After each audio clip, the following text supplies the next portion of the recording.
Good afternoon.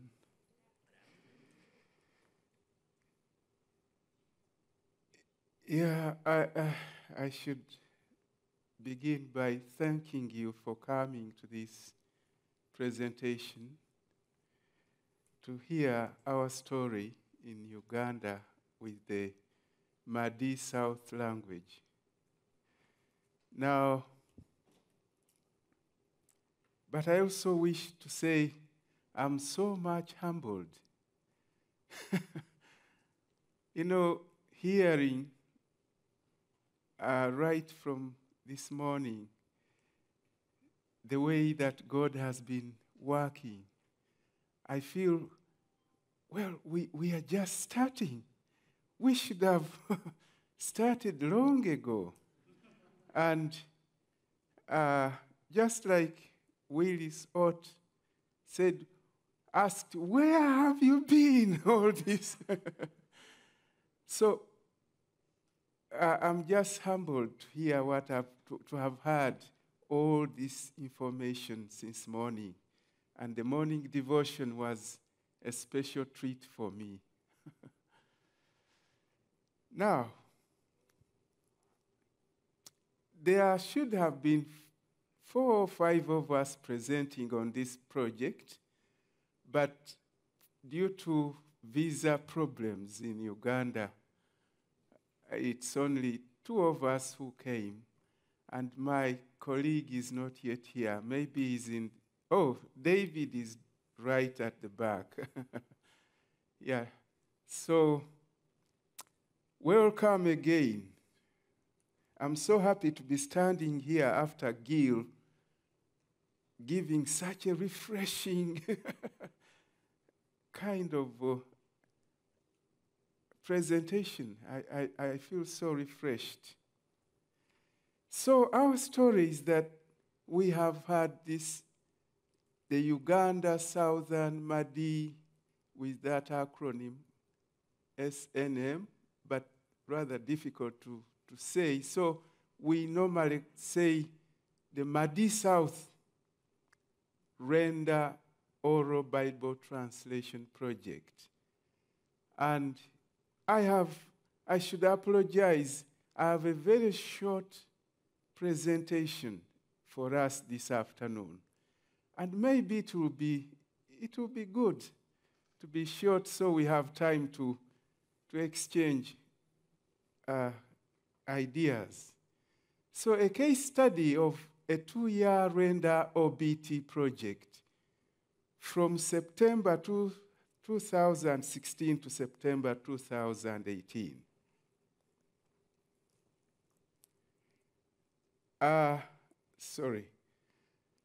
But first, the background. The Madi South, more specifically, the Upper Madi people. Now, Upper Madi people doesn't really refer to social status. It's just the geography. There are Madi people living in the valley along the River Nile. They are the lower Madi people. They are in the valley, the lower grounds. And these are the Upper Madi people, number about 54,000, and live in the northwestern part of Uganda. Their language had had a translation of Luke's Gospel with LPP, Luke Partnership Program, and published in 2014 using a draft orthography. When they were waiting for a fully fledged written translation, Seed Company offered the community 2 alternatives, an OBT or the written. Now, having observed the current trend, especially among their youth, always wearing headsets and listening, the Madi South community felt that OBT was really timely to produce some material for these youths and other people to be listening to. So In 2015, Seed Company and SIL requested the Church of Uganda, which is the Anglican, it is an Anglican communion type of church, and the Catholic Church to identify volunteers, preferably the non-literate, for this OBT project. So let's go on to see this project set up. The Church of Uganda and the Catholic Church, which have a joint committee for the project, selected persons they trusted for the OBT, who turned out to be mostly teachers. The Madi South team, these people who have been selected, has usually been 6 translators, 4 reviewers, 2 back translators, and supported by SIL coordinator, an SIL translation advisor, and an SIL consultant. The Madi South team received training in storying and use of render, but not the traditional introductory course in translation principles, which translators normally do receive. Seed Company then started with a pilot project in 2015 to further test render. I'm saying Seed Company, though this is render is faith comes by hearing, but I'm saying Seed Company because they are the funders. And so we wanted to see how render performs and also the OBT concepts and the processes, and to offer training and experience to the OBT team in order to finally decide on OBT for the Madi South people. Now, some remarks from the background and setup. Starting with the pilot project was a well-thought idea and yielded vital information about render, the OBT processes and its potential, and also about the personnel. Seed Company's initial preference for non-literate persons might have been on the assumption that they have good capacity for use of memory and natural Madi South language. That could have been one of the assumptions. But these teachers showed and still show similar abilities. There seemed to be no clear plans or program, maybe curriculum or syllabus, for training the teams involved in the different roles. The Madi South workers have participated in this project as volunteers, but it has often been felt that the work would be better done with full-time employees. So these are just some observations that I wanted to point out about this background and setup of our project. So let's go ahead. Now, OBT implementation. The logistics first. The project coordinator always goes in advance to find and prepare the venue for the 3-week workshop. Am I? Yeah. I thought, yeah. Now, so about this, I think this is just a humble way of saying that the project coordinator goes out to do serious bargains for places which will be suitable. But yeah, we've said to prepare the venue. The translation advisor tool arrives before the workshop commences to update, render, and ensure all tablets, we use tablets, not computers, and accessories work well. And also that's humble to say, in a way to say that he has to arrive and begin battling with the upgrades of render, which has sometimes consumed a significant amount of time of this workshop. All the Madi South teams used to arrive on the first day of the workshop, but later the reviewers and consultant were scheduled to arrive in the second week. You know, we have 3 weeks, and these people now have to come in the second week to avoid redundancy, because the crafting of stories and all these other things will have first to take place, and then the reviewers do their job. But stopping the consultant too might have some disadvantages. Looking at consultant as a quality control kind of person is good, but also consultant is supposed to kind of mentor or train, if we put in maybe simpler terms. So maybe that step was taken with some oversight. We have changed venues in order to get a place that is spacious, quiet enough, with stable power supply, electricity power supply, and also affordable. Very interesting combination.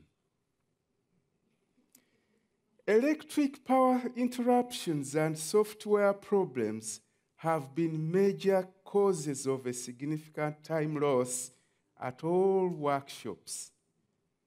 Even the most recent, where actually we got a very good venue, and with this hotel which has good Wi-Fi, very strong, we still had, I think this must be demonic in my Pentecostal language. Because all of a sudden, we got reduced nationwide internet. I think it might have been related to political problems there in those weeks, but has been cleared. It's now quiet. So even when we had everything well set, we still had no internet and things went slow. So let's look at the OBT implementation, the processes and procedure. All the translation activities happened. I say happened here because the project has come to its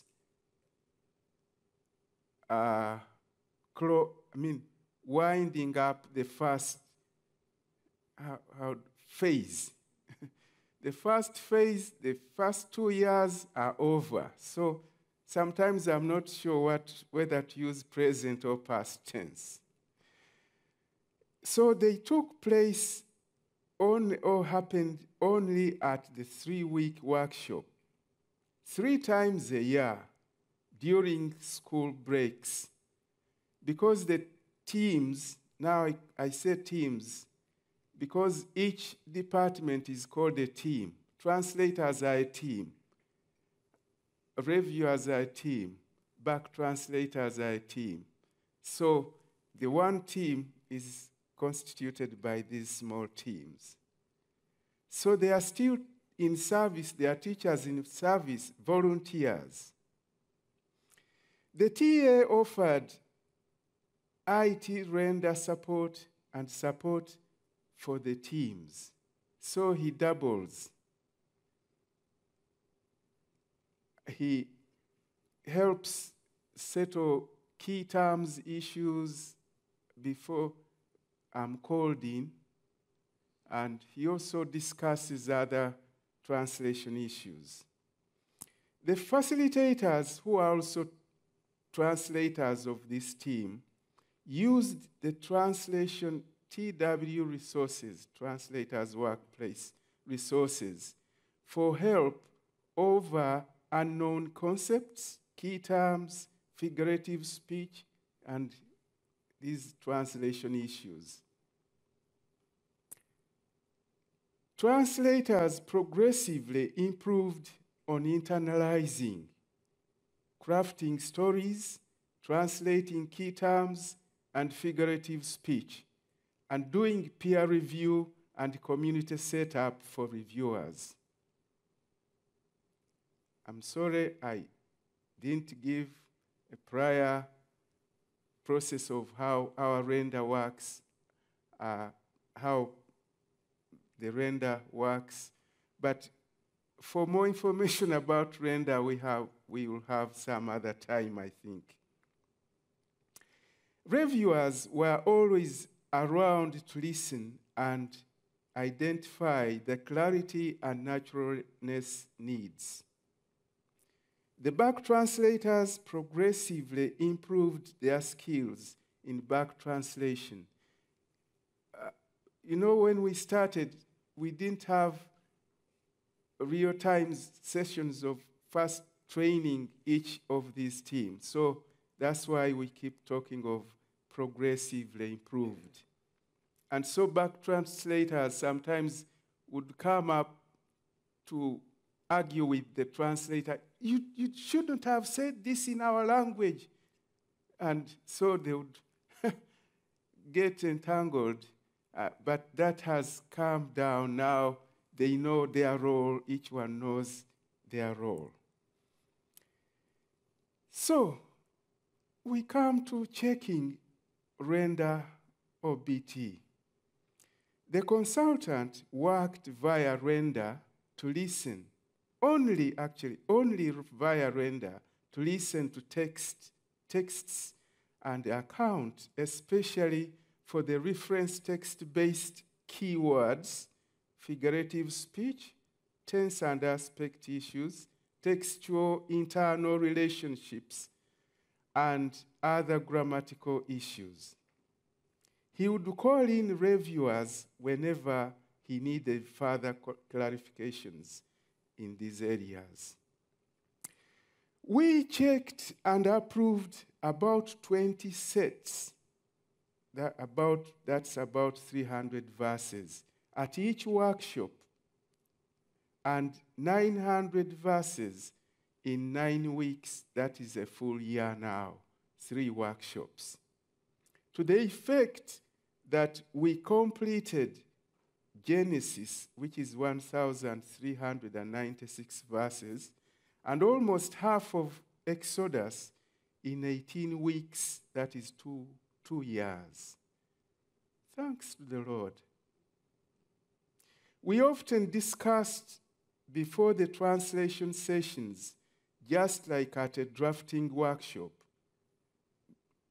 We now includes the consultant, and especially the consultant now, to find solutions for unknown ideas, problematic keywords, difficult figurative speech, and other issues. The consultant gained experience in supporting the OBT team and checking OBT work. But some remarks from the implementation phase. The teams appreciated render upgrades. Now the administrator can track all the stages of work, and translators are excited about the hope of getting an editing feature. They heard about an editing feature.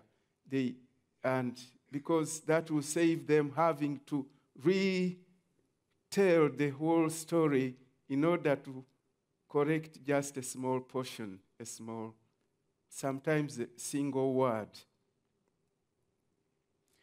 Now, this remark came up about the render upgrades and that the administrator can now track all stages, because now he can tell us, back translator B, you have so many sets. Can you give back translator A some of these sets? And if he accepts, then the administrator will just come on the machine and switch work over. And that is wonderful. We used to sit there waiting. Oh, this work is stuck with back translator, and we had nothing to do. And also the other areas where it has helped. Now, with the translation teams, we have sought possibilities of improving on our translation by, one, including footnotes in quotes in form of parenthetical information or descriptive phrases. We have been using these descriptive phrases on issues like unknown ideas, but we want to be also chipping in these where a footnote would have been needed in a written translation. And also, we wish to include also minimal cross-references. Now, this I say with the stammer, a kind of stammer, because it looked a bit tricky. We would wish to include an interjection of a cross-reference, or cross-references if possible. To say, actually, it's also found in the book of, and probably not add chapter and verses.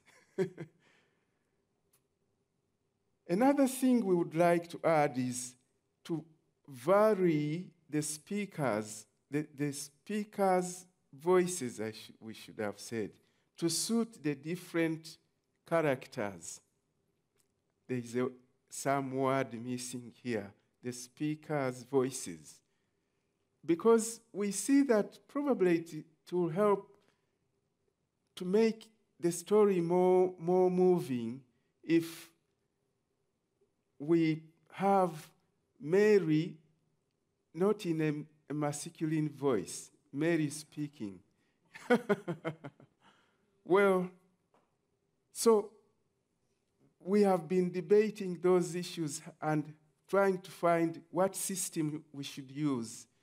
And I know that those who have been in oral strategies for a long time will know how we can get different systems operate over these matters of footnote and cross-reference and others. But we think it is workable.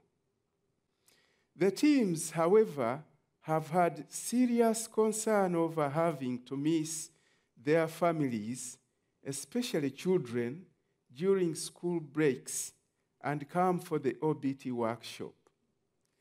When the children come home, the teams have to leave home to come to the workshop, counting the cost. Now, a look at how our products have been used. We just put this so briefly after making discussions, having discussions over several times over how these teams have been using the products out there. So one is with Sunday school, And they say these are very exciting stories for the children in Sunday school, very popular. At evening family altar, somebody particularly was praising this for family altar, family evening prayer, and said because her family lives away from home, whenever he takes our products and they share in the evening, they feel they are at home. And they have always asked her, can you please don't forget, can you get some more of these for us? Another one has been to fellow teachers, These are teachers, and they have been sharing with fellow teachers, especially asking for challenge over the language used and the quality of the products. And they say the teachers have been very excited about these, the OBT recordings. Also to friends, some people said they have been exchanging our recordings via Bluetooth, then also taking to the video libraries in the area. And then others have taken this actually to church to play the recordings after service. And they say, please, we are going to have some nice Madi South recordings. Whoever wants to hear, stay behind. And people have, even after long service, they will remain to listen. Then church workers' meetings have also been a place where they have tested this. There are sometimes when church workers come for other meetings, our people have taken their because they are also part of church and they occupy some positions in church. And at public functions, they gave examples of having taken this to funerals, and I thought this is what amazing.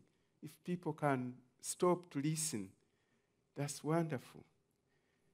And also with the pupils in school, one teacher particularly said that he was teaching a religious studies lesson, and they were talking about creation, and this was very helpful. Then there is a big hope and excitement because we received a message from Faith Comes by Hearing that they will come to assist us and set up actually listening groups, possibly in November this very year. So we hope now that will open the beehive. Yeah, so that's how we've been using our products. Now, some highlights and probably conclusions.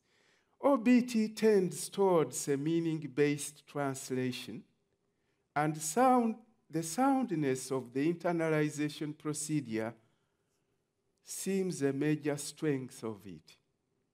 Now, this one was contributed by the consultant, and it's because I kind of had worked with several projects before OBT, and I found that we had almost lost internalization, which is basically taught at courses in translation programs.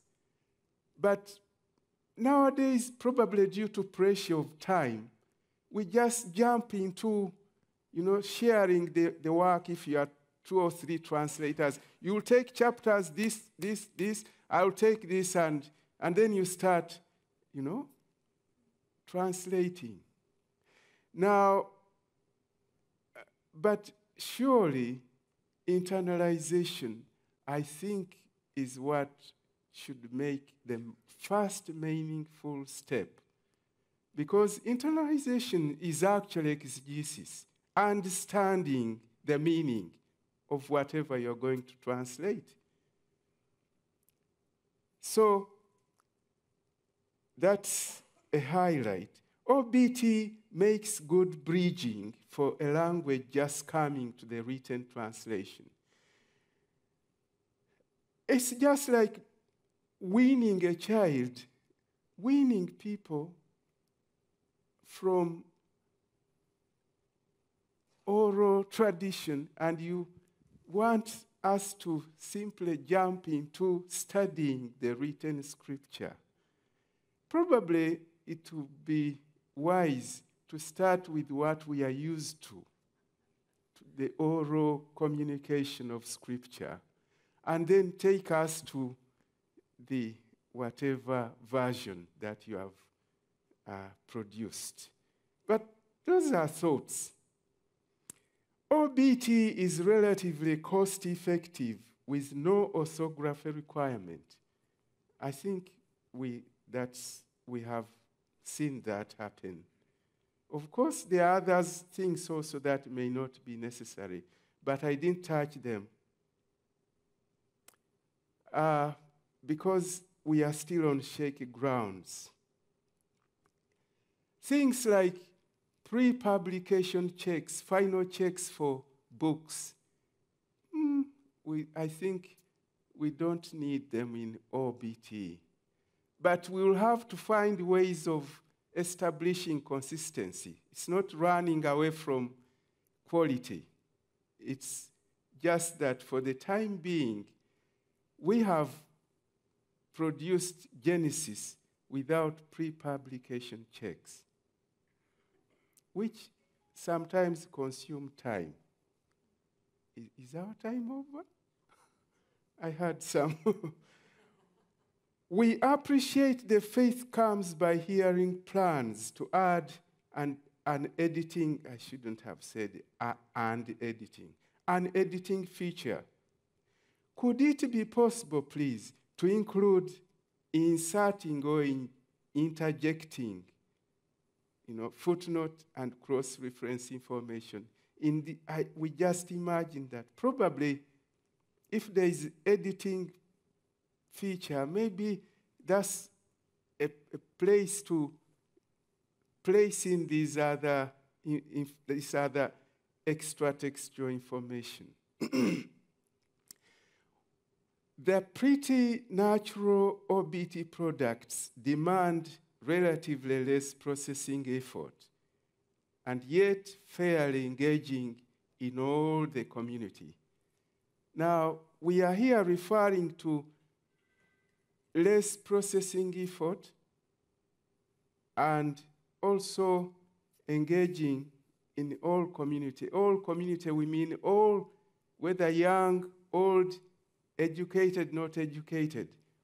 OBT suits everyone. The current product, MP3 SD cards, does not seem to enable the user to easily find a particular story which is in the middle of texts. But with more development, we hope this will come. They have to scroll to find, oh, this is the story I want to share with you this morning. So it's not easy to say, now we are going to start here, if what he wants to play is in the middle. It's only if things are at the beginning that they have been finding easy. Now, this is the end of our story.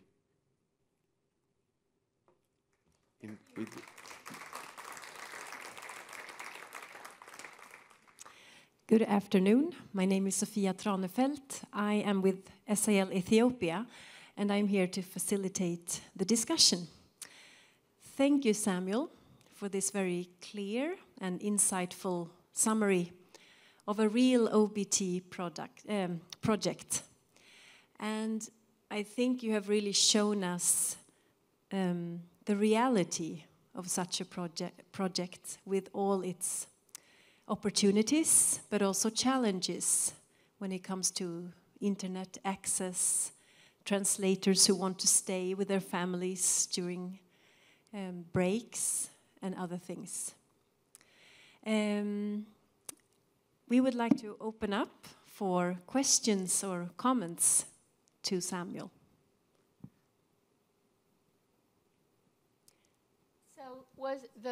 So the Madi South project was from the beginning an oral project, is that right? It was from the beginning a written project, Okay. a written translation project. So it changed to no. So my question was there resistance to it, to changing to an oral project? And if there was, how did you deal with it? I'm sorry, thank you very much. I'm sorry to have interjected in the typical oral kind of culture. Thank you very much for the question. Now, Madi South project, Madi South language was one of those languages that were kind of allowed to start with the Look Partnership Program, which came in the country that time, 2011. Now, Madi South went in among them, and these were planned as written projects. There was no resistance to this, except that at the end of the Look Partnership Program, now there was no immediate decision on what was going to follow, and the project had to wait for funding. And as they were waiting, then a wonderful offer came. Two things. Which one would you like? To do oral for you or written? And they thought, oh, we always see people plugged in with the headsets, and especially the youth. All the youth are, this is now a style of life. And this must be the time they get to hear the word of God. So everybody was in agreement on that, to do it orally. Oh, that's wonderful. It was their choice. It was not none of us' choice. It was the community saying, we have done the book, it's beautiful, but now we want the oral translation, especially because we see that this trend has come and our youths are listening to material we are not sure of. So where the mother tongue translators have been trained in a literate manner and have been doing that, do you have any suggestions about how to convince them of the value of doing it in more of an oral style? Now, what actually happened in the Madi South project, once the written was finished, we almost had all the translators in that project also retire. Most of them were old people. And then we have now a very new kind of staffing for the oral Bible translation. So they have taken up the project with new blood, new spirit. But something I didn't want to mention here, but because you've asked continuously, let me say, now at the end of this OBT, again, they have said, but we still want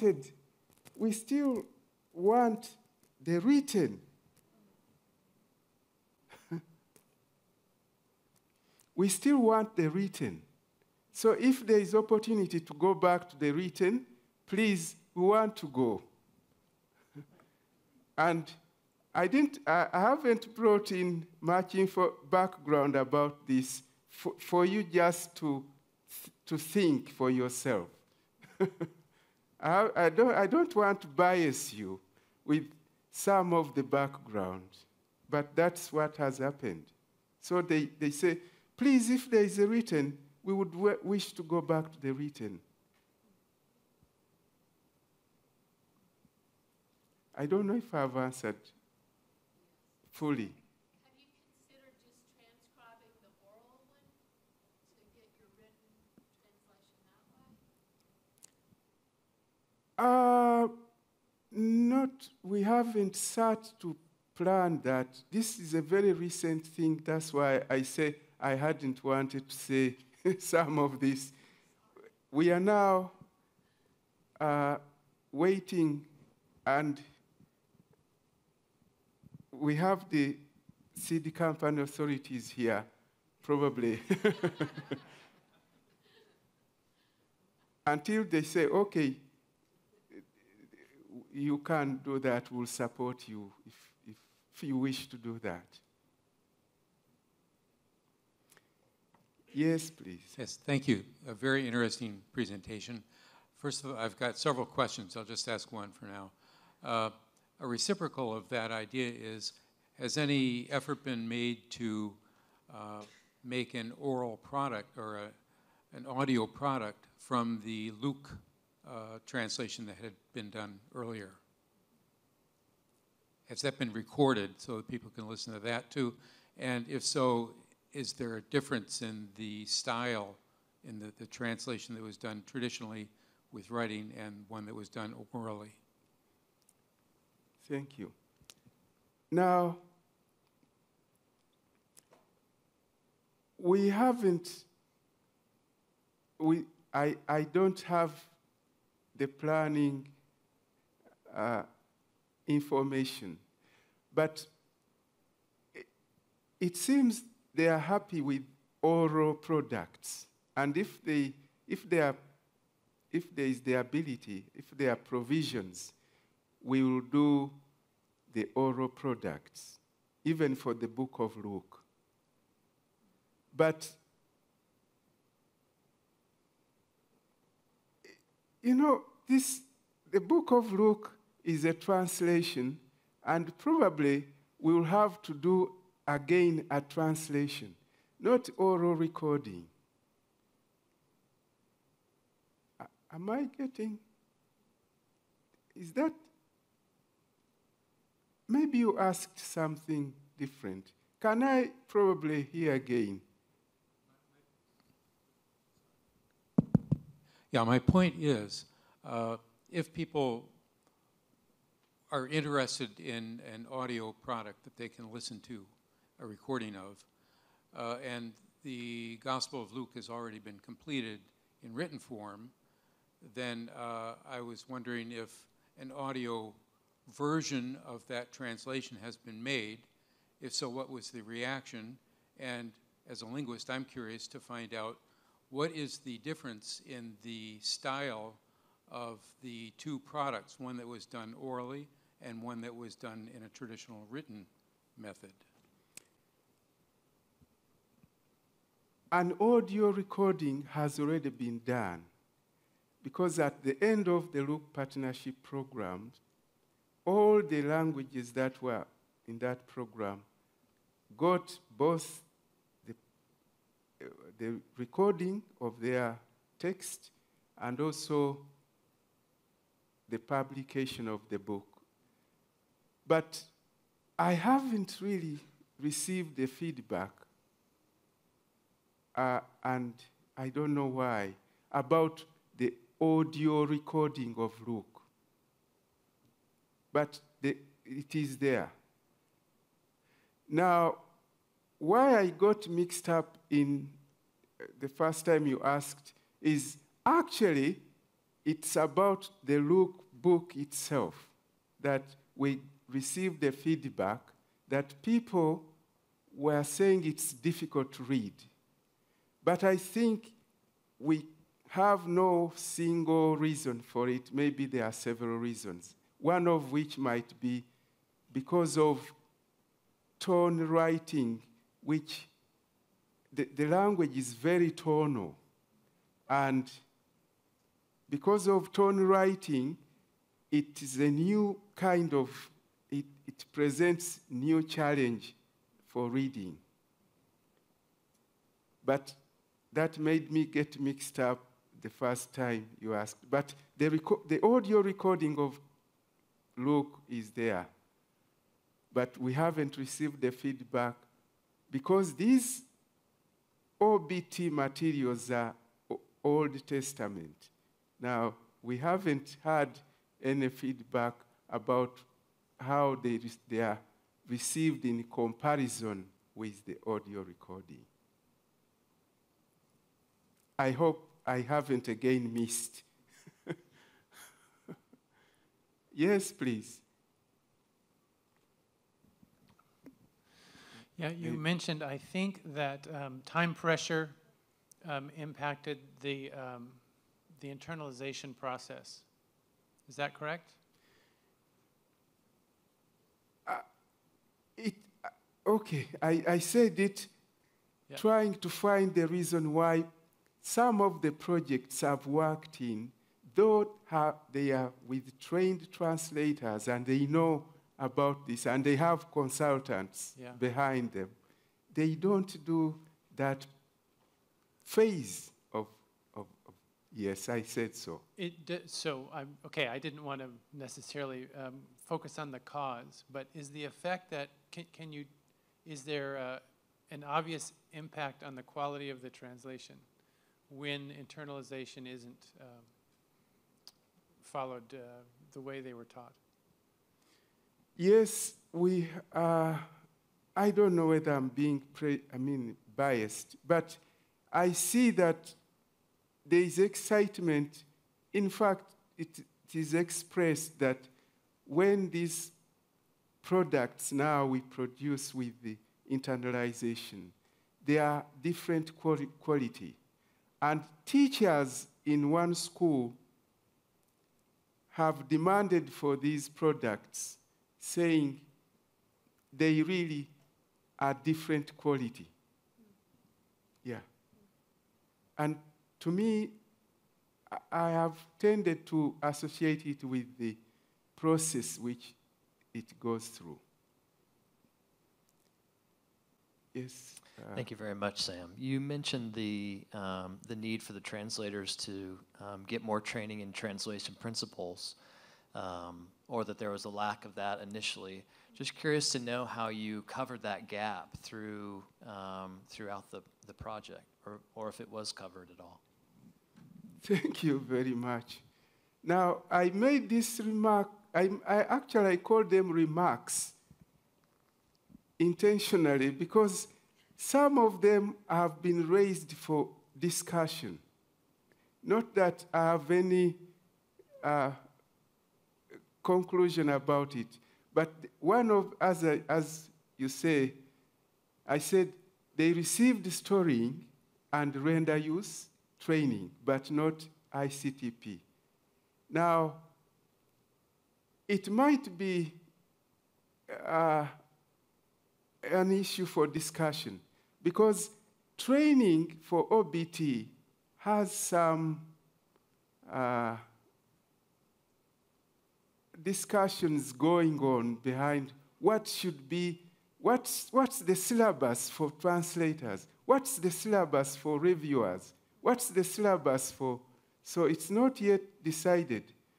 And some people say, should they, after all, be trained in translation principles? Why not train only the translation advisor? And then the translation advisor, as an exegete, helps the teams. Because these principles are questioned. This training is questioned for mother tongue. Some authorities think, do mother tongue translators really need all that stuff in the introductory course in translation principles? Why, how did they come up after all? How were they designed? Were they designed for mother tongue? And they say, no, it was in the era when translation was being done by a second language user or an expatriate. And so they were designed to help that person who is not a mother tongue. So I didn't want to open these bees out, but there is still debate, and I thought this conference would give me answers. If I might, sorry, Samuel, if you wanted to, but were you finished with that question? Yeah, I was. Because I was hoping to pop in a question here. In Ethiopia, we can really relate to this discussion that's going on right now. And I just wanted to ask you, you mentioned that the translators, they were chosen by the church, and many of them were teachers. How did you choose the advisors for the project? Thank you. The translation advisor for this project is somebody who had been shortlisted for consultant in training program. And because he was available and he's a nice, kind man, he was brought onto this project as translation advisor. Thank you. More questions, comments?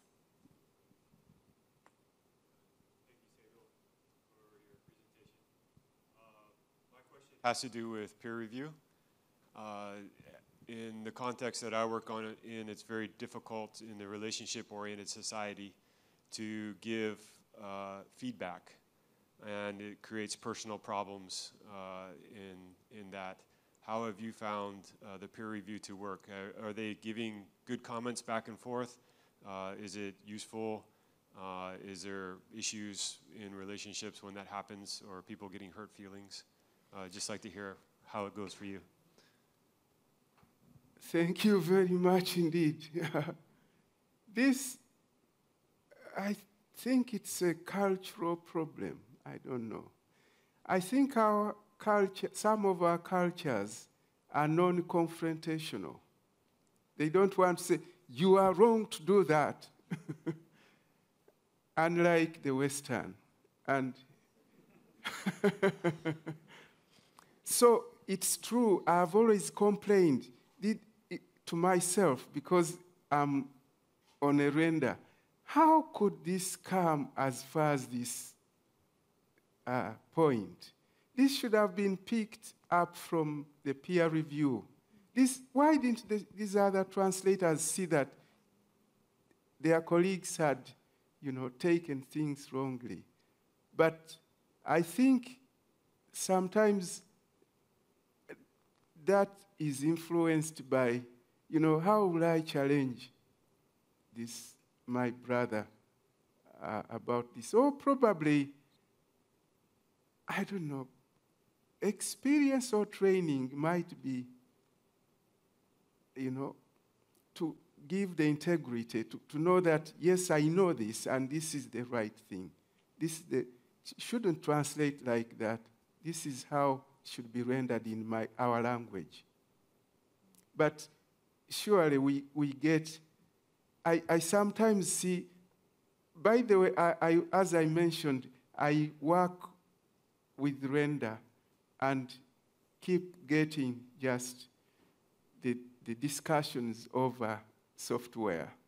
But sometimes I have the feeling that this should have been picked by the peer review. But I also, as I said, sometimes view these things in maybe culture, and I say, oh, well, probably they didn't want to challenge their colleagues. Sorry, sorry to interject here. Now, Dusty, I'm sorry, I should have added something that we have been continually, I don't know whether to say, mentioning here and there things we know are translation principles. But that's before, as I mentioned, before we translate, we kind of look at what they are going to translate, and we think these are problematic areas, these are translation issues. So we use different language, our common man's language. We don't use the jargon of translation, but we'll say, this is an important word, you should have said this. We don't say, this is a very delicate key word. And yeah, so as not to intimidate them. Yes, a hand up there. Can you please tell me what the source text that the mother tongue translators used to translate from was? Nowadays, we have been advised to call them reference texts, but we have several, just like in the written translation, that they refer to, and we have been commonly using NIV, audio recorded reference text, ESV, and I think also the Good News or the TEV. So a national translation was not one of them? Oh, I'm sorry, I should apologize to you because you seem to have been there. We started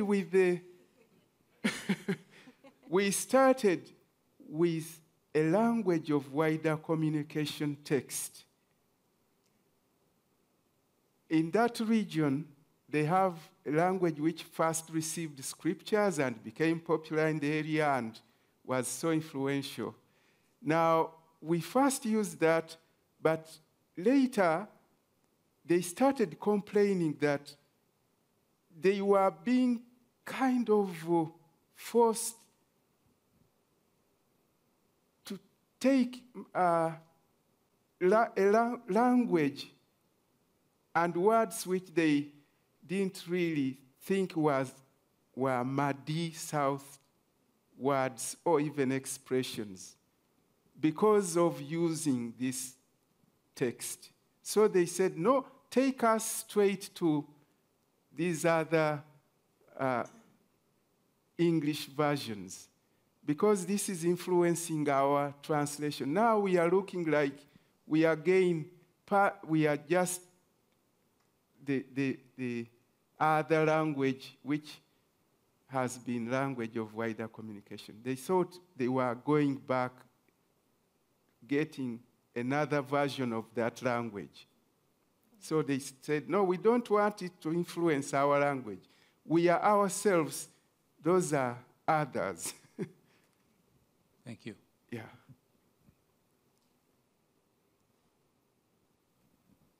Hello. Somebody else talking. Sorry. One of the things that we've been discussing here is the difference between OBS, Oral Bible Stories, and Oral Bible Translation. And I just noticed in your presentation you referred to the product as the stories, which, so anyway, I was just wondering if you made a distinction, I was wondering what the difference to you is between Oral Bible Translation and maybe OBS, and if you had any insights in that. Yeah, thank you. I'm sorry I haven't been so technical. So I interchangeably use words. And stories, was very popular when we had just started Genesis because everything looked like a story.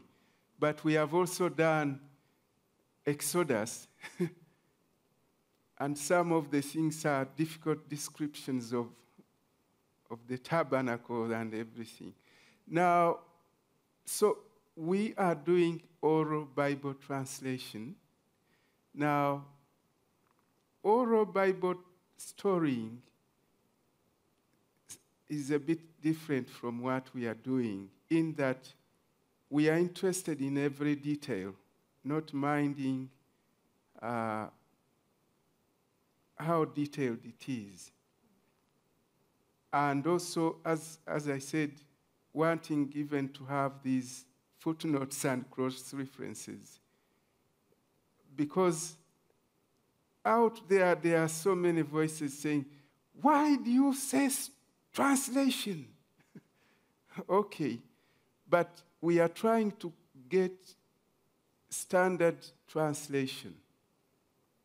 Now, storying, I haven't worked in storying, though I participated in some oral Bible translation storying with Beth somebody, I forget. But we did some storying, and these were Bible-based products, but not Bible translations. But I keep saying story, story, story, because Genesis, was story after story. I'm sorry for not being a very disciplined worker.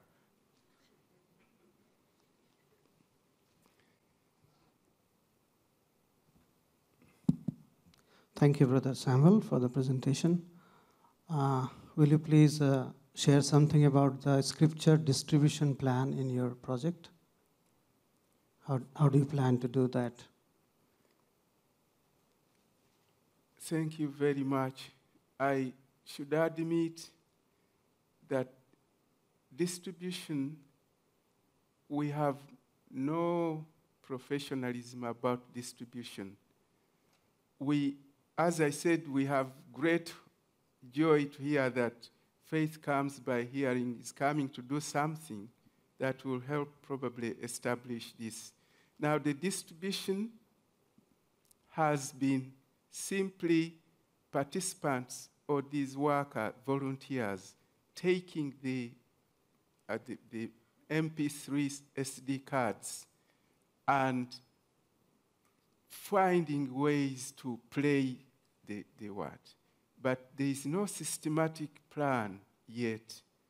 But we hope, we have sometimes shared on how we can either establish centers or where to get all these recorded, and also with proper records about how things are going. But, we just come at a workshop, and after workshop, we just close everything. All the tablets are packed back in the box and locked up until the next workshop. So the rest is just individual kind of. But so I shouldn't say anything about distribution.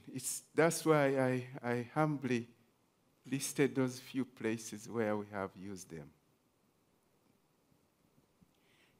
You touched on something just before, Samuel, that really interests me, because you have also translated non-narratives.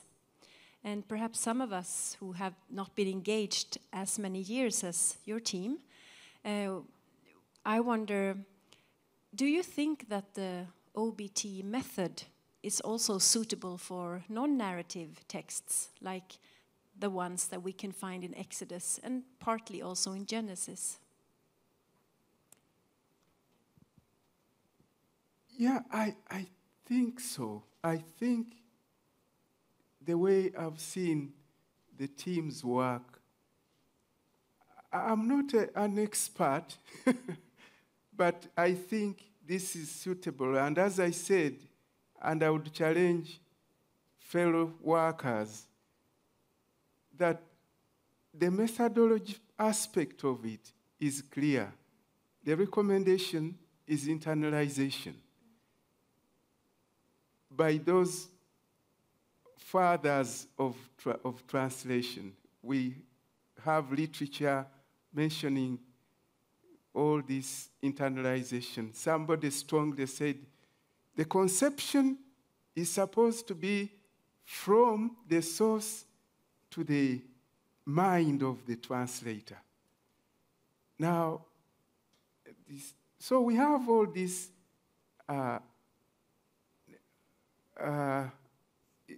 literature, but I think we are not really doing what we are supposed to do. I think maybe that's a big generalization. Some of us are not doing what we are supposed to do. But it is, I think, OBT works for all of these. Because OBT is mainly about internalizing, get it into yourself, and then give it out. Thank you. Okay. Basically, I have two questions. The first one is that you said your translators are teachers by profession. So 3 times a year, and each time 3 weeks, you meet as in form of workshop and do the translation. So I'm wondering what do they do between the workshops? Of course, because they are teachers, they are teaching. But other than that, do they do something related to translation or studying or preparing themselves for the upcoming workshops or not? So basically, my question is that what do they do between the workshops as far as translation goes? The second question would be, in recent translation project, the consultant is also doing some comprehension checking with the villagers or the mother tongue speakers, right? So in the render program or in the OBT, how is translation consultant is involved in checking process with the villagers or native speakers? Okay. Thank you very much. Now, the first question, our teams have been doing nothing to do with translation. After the workshop, they just go back to teach. No, nothing that happens. Just as I mentioned, everything happens at the workshop. But we have always desired, to have it differently. Not everyone, but some of us have been wishing that they could do like testing or reviewing in the community. But the arrangement has been workshop kind of work. Now, the second question is, how do I, as consultant, interact with the mother tongue translators when checking? Is that?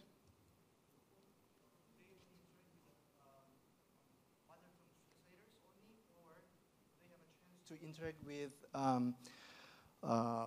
UNS or mother tongue speakers to check their comprehension, understanding of the story of the recording.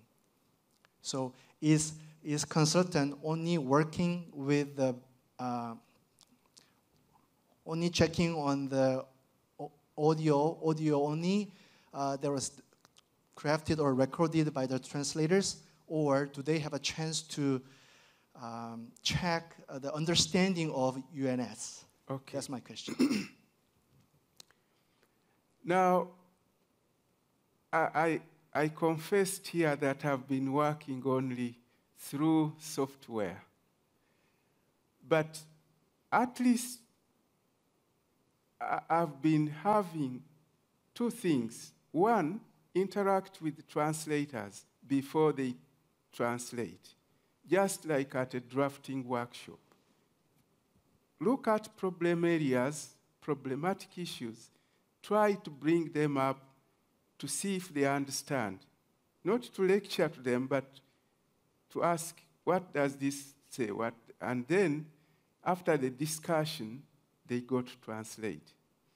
Then, when checking, sometimes I would wish to have called them here and ask clarifications, but I have been working with reviewers, we call them community.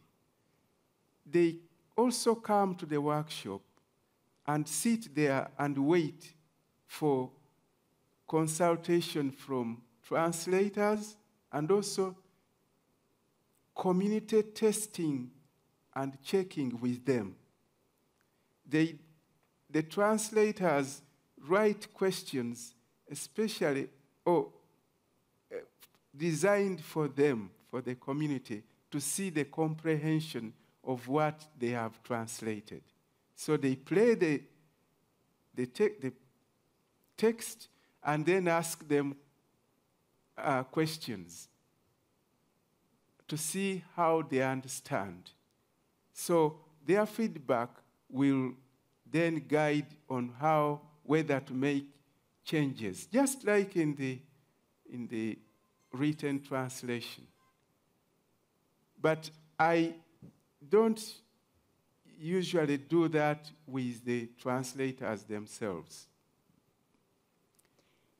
I only call the community members who are always there at the workshop to make clarifications. If I listen and I think this is not clear, and yet I can't send it back to the translators because it will mean re-recording. So I'll call in one or two members of this community to say, please listen to this part. And then I play. And then ask them, what did he say at this point? And then sometimes it is because of it is the back translator who has made some error. And so just like the audience check, the community will tell me, yeah, this translation is saying different from what that back translator said. So then I can go over to something else. So, but the comprehension is through those which we said community setup. They set up questions which are testing comprehension of what they have translated, to see if really what they are communicating is the scriptures, what the scriptures say. Thank you, Samuel. Thank you, everyone. We have run out of time, but I am sure that Samuel is happy to take a cup of coffee with you right now if you have more questions. God bless you, Samuel, and God bless your work. Thank you.